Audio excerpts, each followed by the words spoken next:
If you blinked, you could have missed it. A seemingly unassuming man entering a Scottish courthouse today for the beginning of a week-long extradition process. He swears he is Arthur Knight, an Irish orphan, sick and in a wheelchair, unfairly thrust into an international manhunt. I do not prefer to be called Arthur Knight.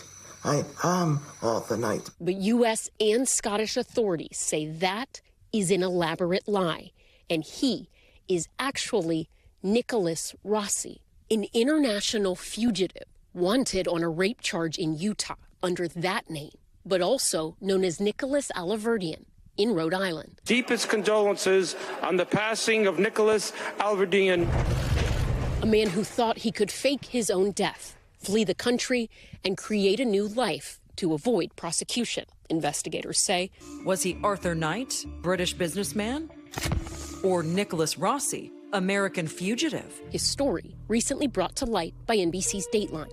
Authorities say they were able to identify him by distinctive tattoos, recognized when he was in the hospital for COVID in late 2021. His identity already in the system for a previous sex crime conviction. Interpol shared mugshots, photos of his tattoos and fingerprints with local police so they could make an on-the-spot ID. When the Scottish authorities looked at him in a hospital room in Scotland, they were satisfied that Nicholas Rossi was, in fact, the same person that is wanted in the state of Utah. But he claimed those tattoos didn't prove anything. Instead, he told a judge in court that someone tattooed him while he was in a coma at the hospital, all in an effort to frame him. We were once a normal family, but thanks to the media, our lives have been interrupted. And we'd like privacy, and I would like to go back to being a normal husband. He stuck to his story in an interview with Dateline's Andrea Canning. I can't walk. People say that's an act. Let me try to stand up. Let me try to stand up. Exactly. But efforts to keep the apparent hoax alive didn't work. Last November, a Scottish court ruled there is overwhelming evidence that the man arrested in the Glasgow hospital is the fugitive U.S. authorities were searching for.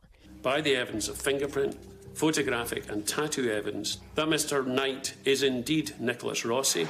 Rossi's lawyers tried to get the extradition scrapped Monday, citing the need for authorities to question Rossi about another alleged rape in the UK, according to Sky News. But officials threw out the application to defer the case. I am not Nicholas Alverdian, and I do not know how to make this clear. The hearing, a crucial step in what U.S. authorities hope will be the end of a head-spinning search for justice. All right, Ellison Barber joins us now. Ellison, this is such a weird and bizarre story. How did the U.S. have fingerprints of Nicholas Rossi in the first place to determine that they matched Arthur Knight? The short answer is he was already in a sex offender registry. Tom, Utah officials say Rossi has used at least 8 names over the years. Police say he was Nicholas Alverdian, he was Nicholas Rossi, then Arthur Knight. He's been accused of sexually assaulting women in at least 2 states, Ohio and Utah.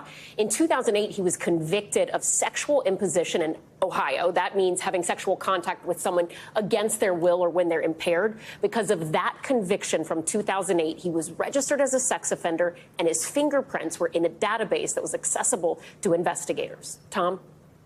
Wow. All right. Ellison Barber for us tonight. Ellison, we appreciate that.